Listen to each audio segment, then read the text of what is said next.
Okay, we've got early morning birds singing. Music is starting up. And I'll invite everyone to gradually find their practice. I will teach this as a yoga class rather than a fitness class. So I'll invite everyone to find a safe spot, root down through your feet, take your sit bones into the chair, maybe take your hands to your lap. You can have your hands palms up to receive wisdom. You can have your hands palms down if you just wish to relax. And take the next minute or so, center yourself, focus your attention on sensations in your body, focus your attention on your breathing, and just focus on the music or focus on your breath. Let's take some deep breaths in, filling all three lobes of the lungs. Take a big inhale. And then exhale, sigh it out. If it's comfortable for you, try ladder breathing, where you go up a ladder in your breathing. Breathe in for 4. Hold for 2. Exhale for 6. Inhale 1, 2, 3, 4. Hold. Exhale 6, 5, 4, 3, 2, 1. Go up the ladder. Inhale for 6. Hold for 2.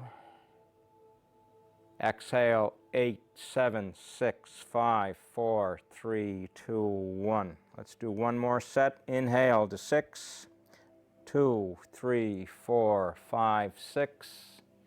Hold for 2. Exhale 8, 7, 6, 5, 4, 3, 2, 1. Let's inhale the arms up tall.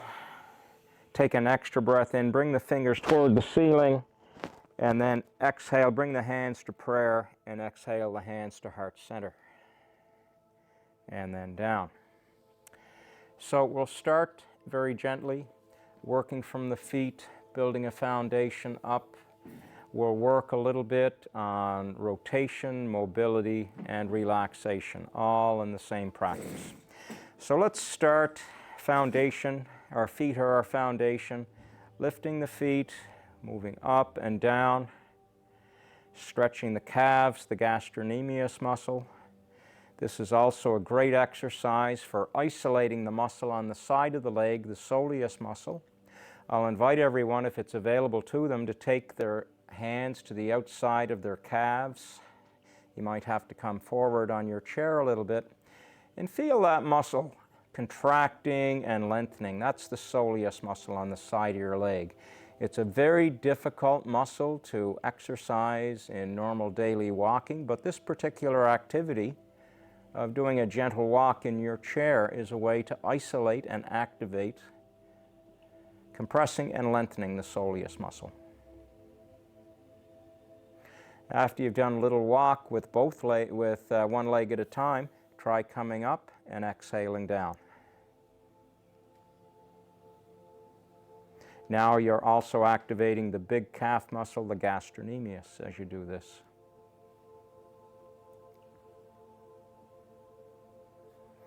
And now let's inhale up, push down through our toes into the floor. Feel that tension all the way up through the calf muscle. And then exhale down. Counter pose immediately, stretch the leg long and stretch your calf in the other direction. Inhale up, pull the toes toward the nose, stretch the calf, exhale down. Let's do a couple more, stretching that calf. Up, one more. And down. Let's work a little bit now on ankle rotation. Gently, you can help support your leg. Circles in. Come back to center, circles out. And if you feel a little bit of snap, crackle, pop, that's quite okay. That's just a tendon gliding over a bone, synovial fluid moving. And back down, second side. In fact, it's quite normal to get that feeling of a bit of sand in the gears, or a little bit of snapping.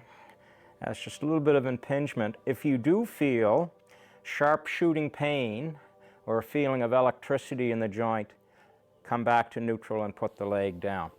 If you do get a feeling of something like it's snapping, that is usually just a tendon gliding over the top of a bone and snapping back into place, and that's perfectly normal. If you have a feeling like a sharp shooting pain, that's usually a bone pressing against a nerve, and nerves don't like that. And the way to tell you to stop it is to give you a little bit of pain to come back to your neutral position.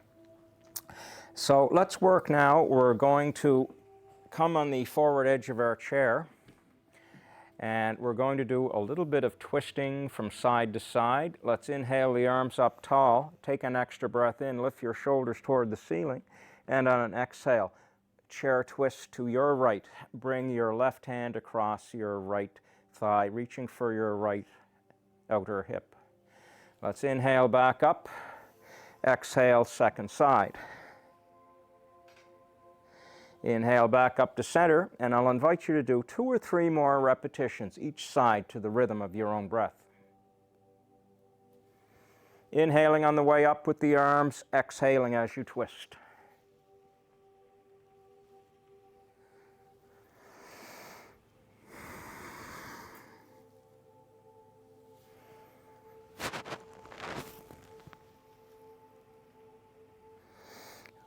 One last time, inhale straight up, and then on the exhale, bring your hands down to your upper thighs. Relax here for a moment, root down through your feet. Feel your sit bones against the chair bottom. And then on an exhale, bring your hands forward, stretch your hands down to whatever's available for you. Maybe your shins, your ankles, the floor, and get a nice stretch in the lower back. On your next inhale, come up on your fingertips, raise your head, and then inhale, coming back all the way up. Inhale, inhale, inhale, inhale, inhale, all the way back to neutral. Give yourself a little bit of a shake left and right. Now, let's work on developing some strength on the other end of our body, working on the head and neck. Sit back in your chair, get stable, root down through the feet, root down through the tailbone. Take a big breath in. Sigh it out, and on your next inhale, come up, inhale your head up, around, and to the right. Again, if you feel a little bit of sand in the gears here, that's okay. If you feel sharp shooting pain, come back to neutral. This is to strengthen the muscles on the side of the windpipe, the sternocleidomastoids, the big muscles that are on either side of your windpipe. One more circle around. Come back to center, sigh it out, take a new breath in, and then go in the other direction.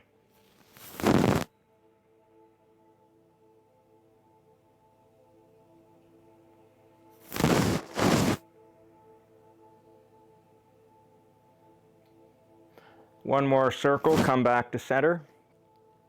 Next breath in, lift the chin, just enough to feel that stretch in the muscles beside the neck, beside the windpipe.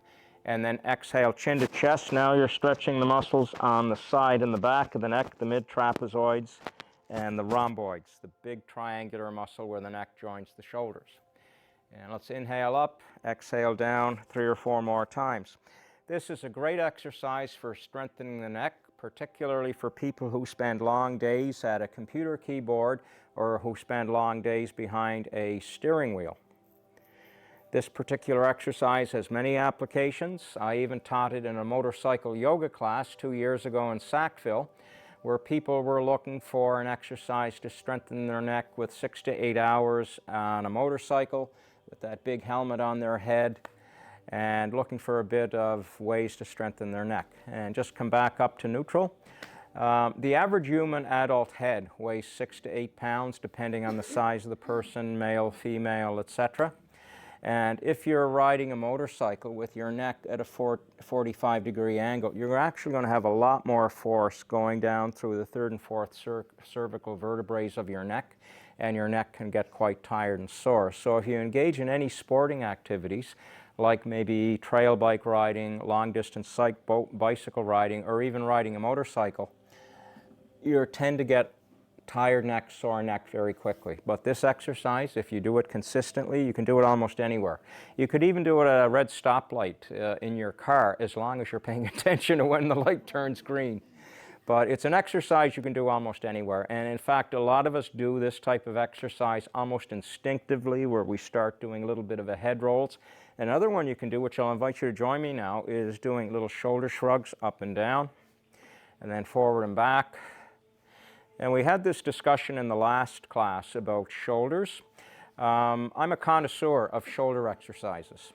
The reason for that is I've had 4 ripped rotator cuffs, and I was scheduled for surgery. I couldn't raise my left arm about right here. And I asked the specialist physio, what can I do to prevent surgery? Because there's about a 50-50 chance surgery will work. And he said, do this particular exercise. Bring your arms up to a T or a V if that's more comfortable for your rotator cuffs, and do some circles to the front. I said, how long do I do this? As in how many seconds? He said, the rest of your life. So I've been doing this exercise almost daily for about 10 years. This, in fact, is the 3rd class this morning I've taught with it. So you're going to find your shoulders will start getting tired. Bring them down slowly under control. And then for every time we do an exercise where we compress a muscle, the body's natural reaction is to want to lengthen the muscle. And we can lengthen the front deltoid by taking the arms across each other, which is going to lengthen the shoulder muscle. Or you can lean over slightly and you can do circles in and then circles out. They'll all do much the same thing of lengthening that muscle. And if that doesn't work for you, another exercise which is much more direct is to take your straight arm across your body, and the arm can't be bent, it really has to be straight. Take your fingers into your shoulder muscle and then literally drag that muscle forward across your body. And that will work because you're physically using your fingers to push that muscle. Let's do the other side. And try to have your arm straight, not in, yep. And that way you'll get more extension in the shoulder muscles. And then back to center and shoulder shrug. Often all we need to do when we start getting that stiffness in our shoulders is, in fact, a few shoulder shrugs to get things moving again. Okay, let's continue to work from top to bottom. I understand that this class you don't normally use weights, is that correct? No, okay. Then we don't need to use weights. You're welcome to try. There's some light weights over there. There's 1 and 2 pound and 3 pound weights. If you want to try using weights, sure, if you want to try it. I'm a certified iron yoga teacher. I'm one of 6 in Canada, and I often teach how to use light weights in yoga. 2, because you'll be using both arms at the same time, and you don't need to use weights at all. Yeah, usually we don't. Yeah, you're welcome to try it, and if you find that you find it uncomfortable. Which one is that? Pardon me?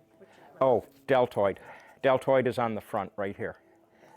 There's the front and the rear surface of the deltoid.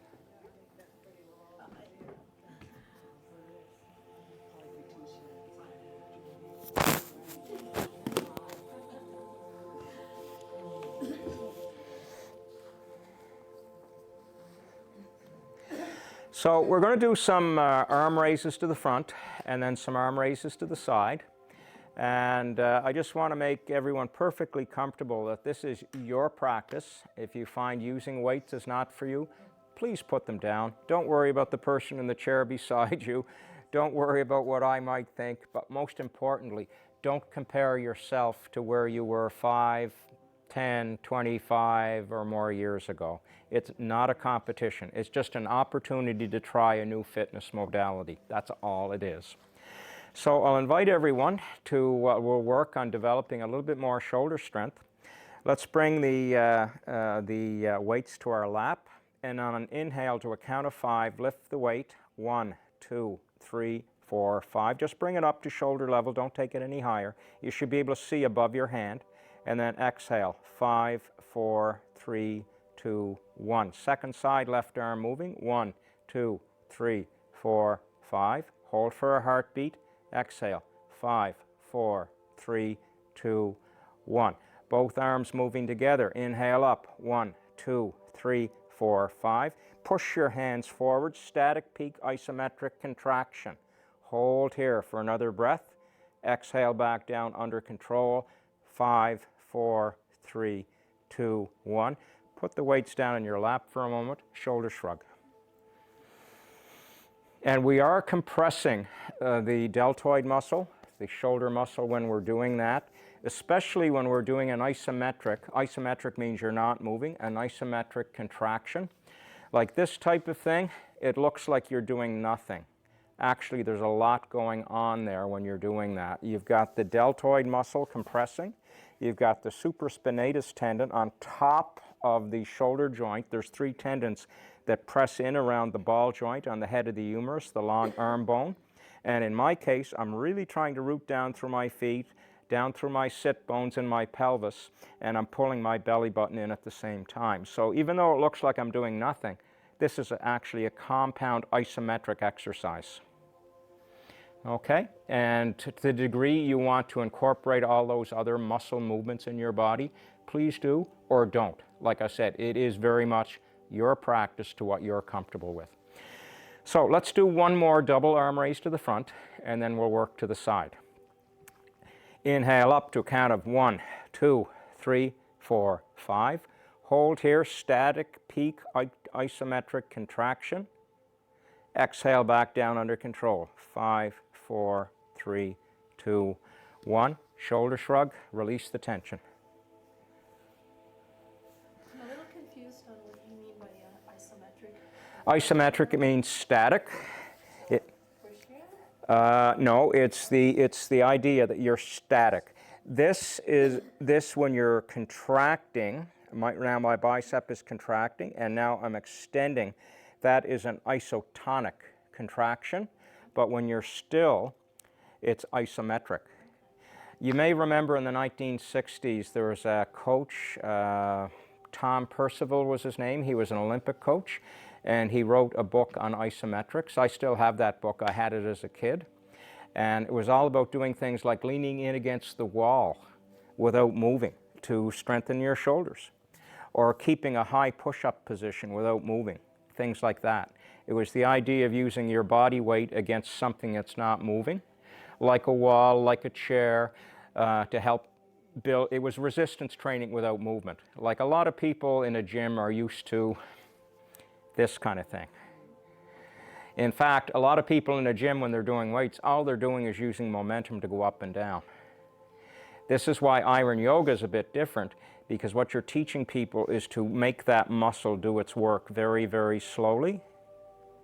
Up, like I'm feeling the full contraction of that bicep muscle, and then on the exhale, I'm feeling the full extension as I bring the contraction back down. You know, I'm not 22 anymore, and I don't go into the gym with 40 or 50 pounds doing this anymore, because it just doesn't work that well.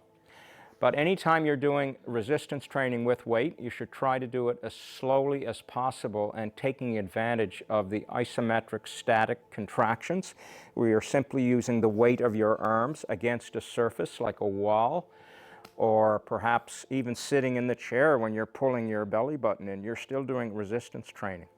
So that really is what's behind all of this. Does that help? Okay. It's the idea of doing something without moving. You're exercising without moving when you're doing isometric exercises. Okay? You're actually working quite hard. It's just you look like you're having a rest. Okay, lateral raises, because we want to build strength in the side of our shoulder muscle as well. Inhale up, 1, 2, 3, 4, 5. Hold for a heartbeat. Exhale, 5, 4, 3, 2, 1. Second side, left arm moving. 1, 2, 3, 4, 5. Hold. Exhale down. 5, 4, 3, 2, 1. And you can put the weights down and do it without weights if you want to. 1. Inhale both arms. 1, 2, 3, 4, 5. Hold here. Static peak isometric contraction. Exhale down. 5, 4, 3, 2, 1. Shoulder shrug. Forward and back. Do a little bit of a swim motion. Breaststroke, backstroke. This is all important to help build and retain mobility in the rotator cuff. The rotator cuff is a very delicate joint. I've had 4 rotator cuff rips, and these exercises that I'm passing on to you are one of the ways I've strengthened my rotator cuff. But I do understand it's a delicate joint, and for some people, and I'm looking at a class, if I see someone that's doing it on one side and not the other, I know what's going on. They've got impingement there, they've got soreness, they've got bursitis, and that's okay. And my advice to them is simply try it to your degree of comfort. So rather than lifting the arms high to do it, maybe just lift them at this level. Anything to retain and regain mobility is what we're trying to do. Okay? Now let's work on the arms. Bring the weights to the side. Bicep curls. Inhale up. 1, 2, 3, 4, 5. Squeeze the bicep against the bone for another heartbeat. Exhale, extension of the bicep. 5, 4, 3, 2, 1. Left arm bicep curl. Inhale. 1, 2, 3, 4, 5. Squeeze muscle against bone. Exhale. 5, 4, 3, 2, 1. Both arms moving together. Both arms bicep curl. Inhale. 1, 2, 3, 4, 5. Squeeze bicep to bone. Static peak isometric contraction. Hold here. And then exhale long. 5, 4, 3, 2, 1. Let's bring the weights back down to heart center. Turn the heads of the weights in against each other, and then tricep push down. 5, 4, 3, 2, 1. Put the weights down for a moment. Shoulder shrug.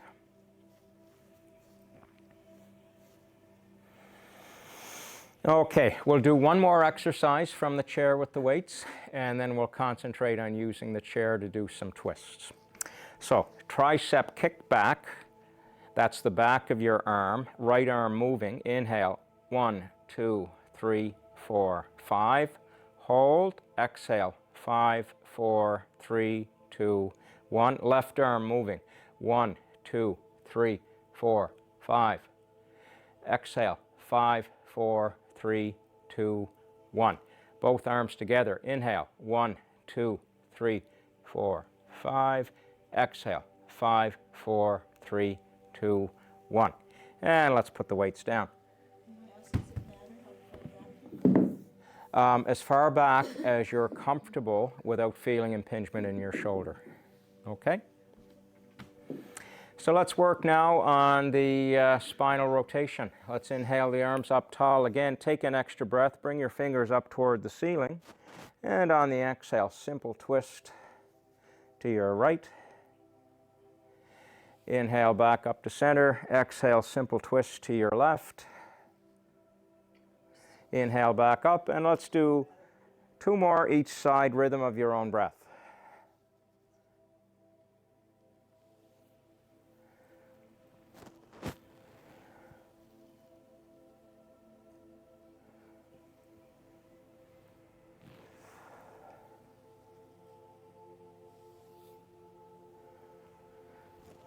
And let's come back down, hands to heart center, and shoulder shrug.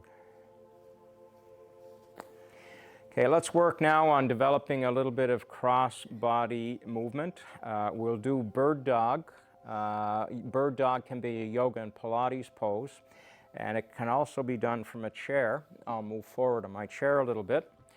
Similar type of motion as before, inhaling the arms up, and on the exhale you draw opposite elbow to opposite knee.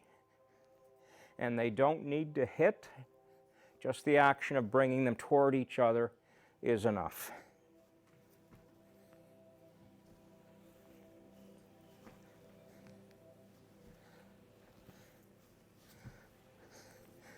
Coming back to center in 3, in 2, in 1. And let's stretch the lower back. Inhale the arms up tall, and on the exhale, bring the hands down to the upper thighs, the knees, the shins, and just relax forward. Forward fold. Inhale, halfway lift, flat back, Ardha Uttanasana. Get steady here. Inhale the arms up tall, tall mountain pose.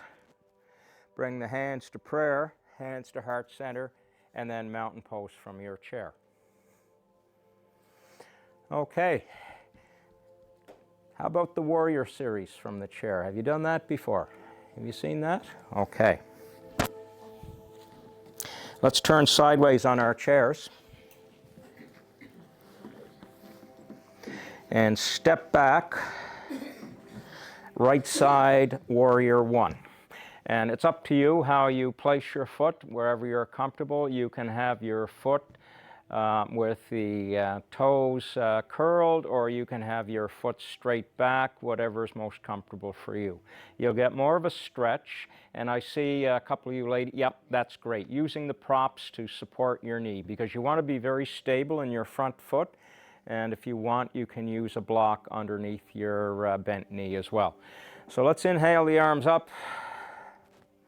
Warrior one from the chair.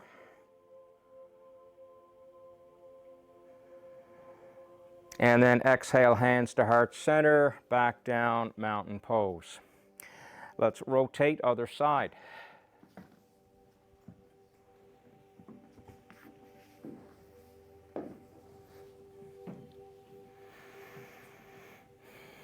Inhale the arms up. Take that extra breath. Look up. Exhale, hands to heart center. Back down, mountain pose, shift forward. Have you done a Warrior 2 version from the chair? Yeah. Okay. Could you show me how Kathy has done it with you? I don't know what it is. Is that the one where we have to turn? When you push your leg out, yeah. Oh. I can't do it. To the side? You do it. You make your No, legs I'm straight. not sure. Is that the one that you bring around kind of more to the Yes. side? Yeah. Yeah. An angle. Yeah, that way, the thing is, you're having your foot, rather than lined up parallel with your mat, you're having your foot back at an angle, and that can put more strain on your knees, so you have to be careful with it. But let's work on that. I'm going to turn to face the camera this time, and take your, get on the edge of your chair, and then take your leg back with your foot at a right angle to the long edge of the mat. And then inhale the arms up. Exhale, hands to heart center.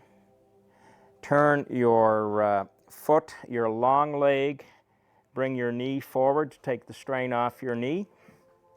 And then bring your legs back to center and switch and do the other side. So turn so your weight is on your opposite bum cheek to what it was the first time. And take your other leg back straight. Inhale the arms up tall. Stretch, look up. Exhale, hands heart center. Bring your hands back down to heart center. Bend your long leg and bring it in, and then come back to center. Now that puts a certain amount of stretch on the lower back, so let's do a counter pose to stretch the lower back. Inhale the arms up tall. Exhale, seated forward fold.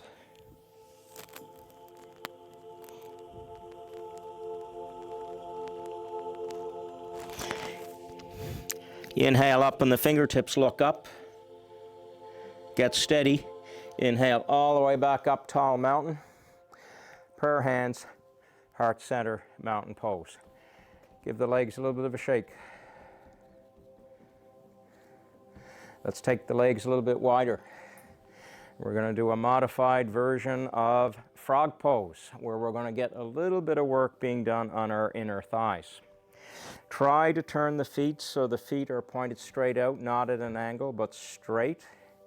Inhale the arms up, and on an exhale, bring your elbows down toward your inner thighs and push out with your elbows against your thighs.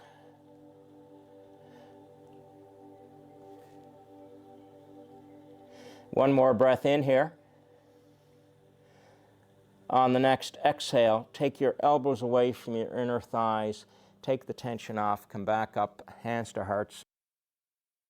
Otherwise, I'll show you a way where you can do that, because the danger is with a chair on linoleum, the chair can slide.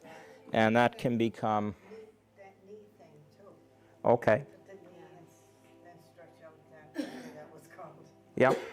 Okay, maybe that's a safer way to do it, because when I saw that demo, I thought that'll work for you if you have a mat. It might be more difficult if people are just on the linoleum.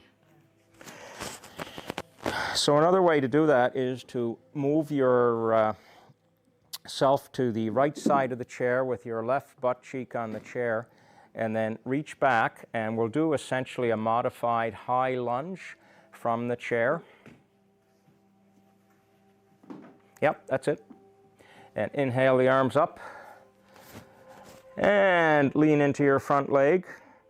Chair high lunge. Don't fall over. Don't lean too far forward. Okay. Lady in the blue shirt, please don't lean that far forward. Try to come back a little bit. And let's bring the hands to heart center, down to mountain pose. And then take your weight onto your chair. Lean forward, bring your leg back, and we'll do the other side. So shift yourself to the other side of the chair.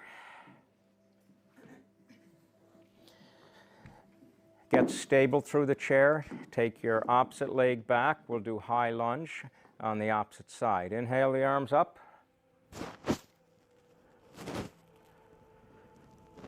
Stretch the fingers toward the ceiling.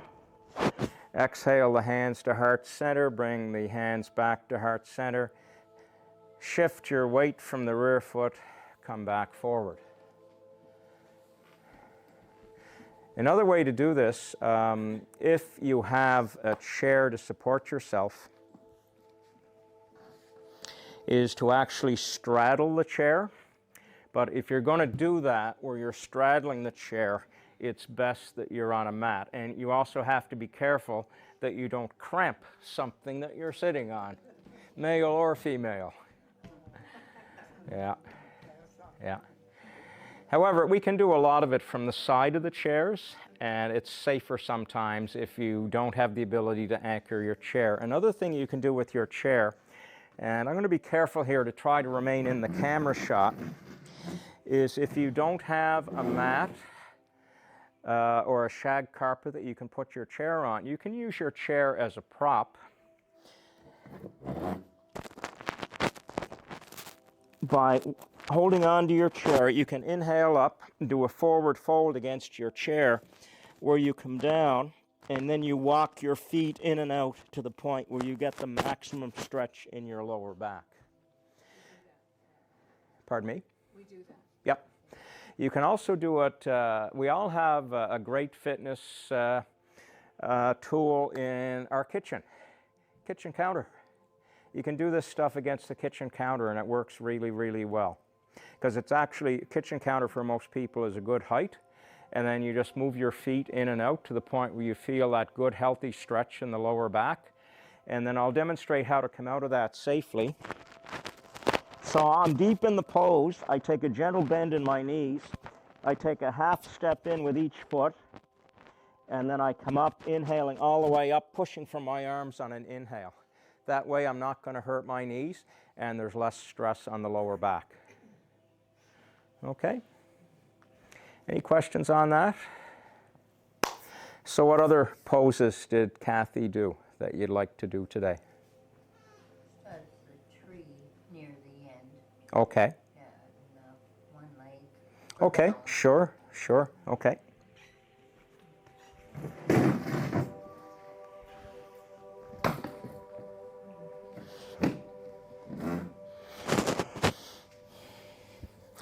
Okay, tree pose, whether it's done in vinyasa yoga, standing hatha yoga, or whatever, is meant to open the hip by pulling the knee out to the side, achieving as best we can openness in the hip. And it's done when you're standing with your knee out like this at about a 90-degree angle. When you're doing it from the chair, you have to be a bit more careful, because you end up in the chair, you can put more torque on your knee. So whatever works for you in tree pose, you can bring your foot simply into your heel against your ankle, or you can bring your heel into your calf, or if it works for you, you can bring your foot above your knee and then lean so you get that stretch on the out of your hip flexor. Okay? If you find you have any discomfort in your knee doing this, bring your knee down further to a point where your knee does not feel like it's being pinched. Okay? So bring it up and whatever works for you. I have quite a strong stretch from here. Is that? Yes, if you're getting a strong, healthy feeling of stretch, that's okay. If you're feeling a real pinch within your knee or a real pinch in your hip, lower your foot down lower.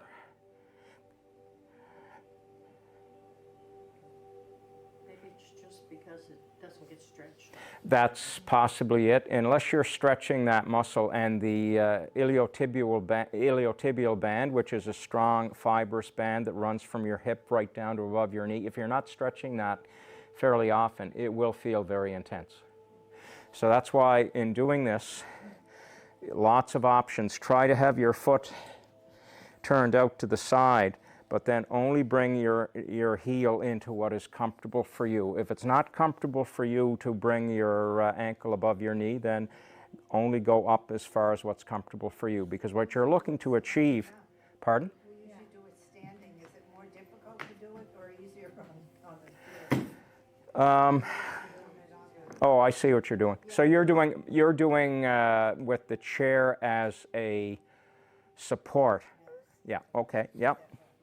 Yeah, okay. Although we used to let one hand go and then she'd say, let two hands, but we. Yep, sure, we can do that. No, there's a number of ways to do chair yoga. One of them is to do it using the chair as the foundation for your practice, sitting in the chair where your foundation is essentially your pelvis. The other way is to use the chair as an assist, so we can use the chair as an assist. If you are comfortable doing tree pose with the chair as an assist, yeah, sure, let's do that. So let's use the chair as an assist and come into tree pose, taking that time to turn your knee out to 90 degrees.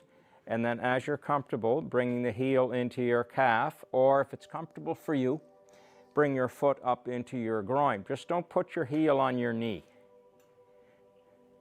And if it's comfortable for you, you can take the hand away, take the hands to the hips, take the hands to heart center, or grow your tree.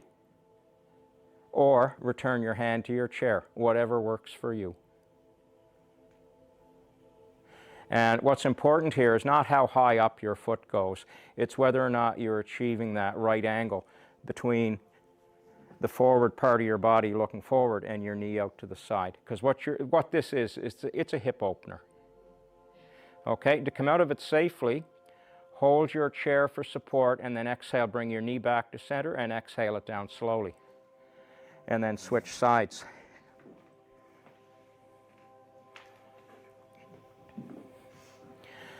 So come into chair pose using your chair as a prop and bring your foot into whatever's comfortable for you.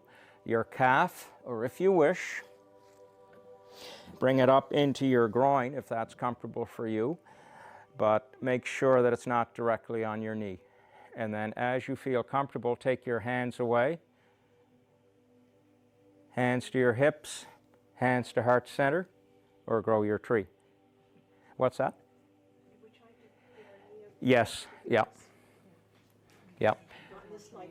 Yeah, it's a hip opener. Try it with your foot lower to the ground and see whether that works.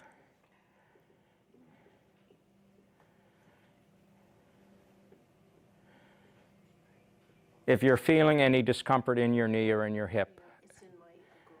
Yeah, okay, just take your knee further forward toward the front. Don't try to turn it out as far. Yeah. Okay, let's exhale, come back to center. And we've got just a couple of minutes left here.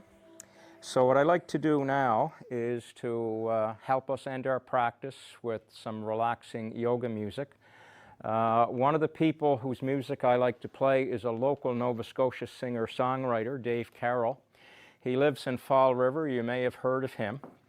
And he's got a number of songs that are very applicable for yoga and mindfulness. But the one I like to use is a song called Now. It's based on the book The Power of Now by Eckhart Tolle, and it's about the importance of trying to live your life as much as you can in the present moment, rather than worrying too much about the past, which is one of the symptoms of depression, or worrying too much about the future, which is often a characteristic of people with high anxiety. So I'll find Dave's song here, and we'll end our practice with Dave's song.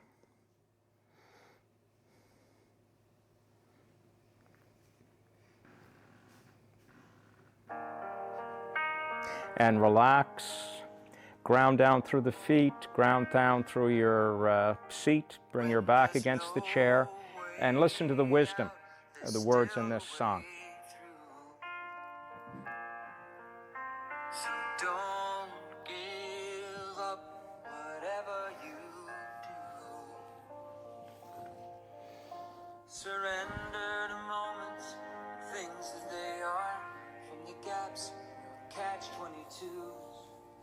When there's no way out, there's still a way through.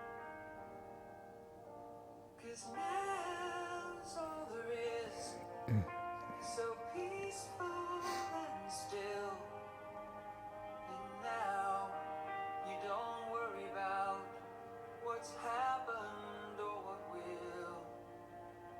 'Cause now never ends, and now's never been. And all of your answers are waiting for you here now.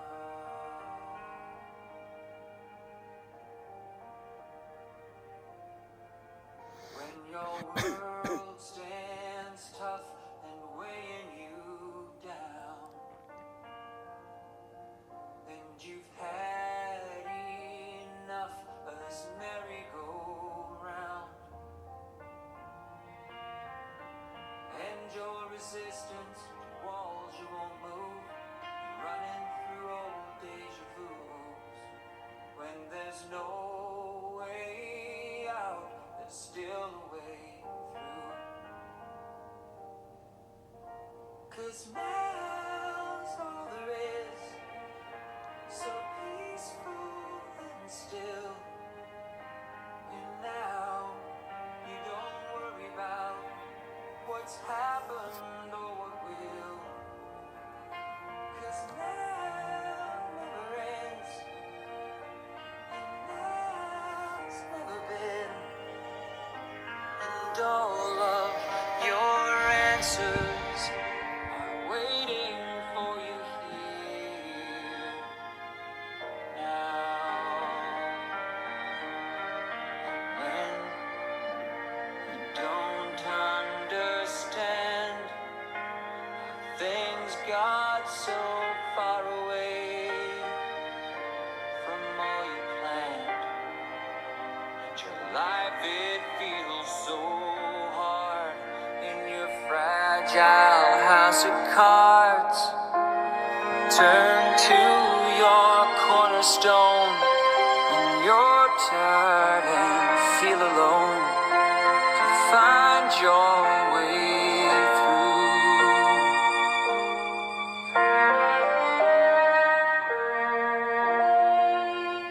'Cause now's all there is, so peaceful and still. And now you don't worry about what's happened or what will. 'Cause now never ends, and now's never been.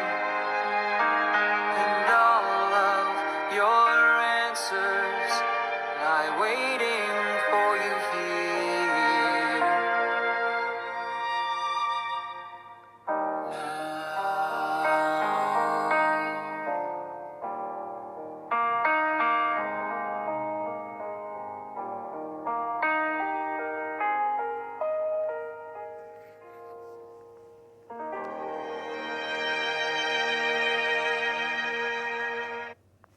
I'll invite you to start gently waking up your body.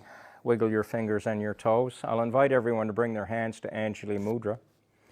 Let your thumbs touch heart center to thank your body for its hard work. I'll invite you to raise your thumbs to your lips to thank your breath. And I'll invite you to raise your thumbs to your third eye to thank your brain for its exquisite coordination of movement combined with breath, balance, and focus, and for unity of mind, body, spirit amongst us all. Ladies, the light and the spirit in me honors and respects the light and the spirit in each one of you, today and always. Namaste. Thank you so much for coming. And I have a few more minutes if anyone has any questions, comments, or concerns, or any new ouches they didn't have an hour ago.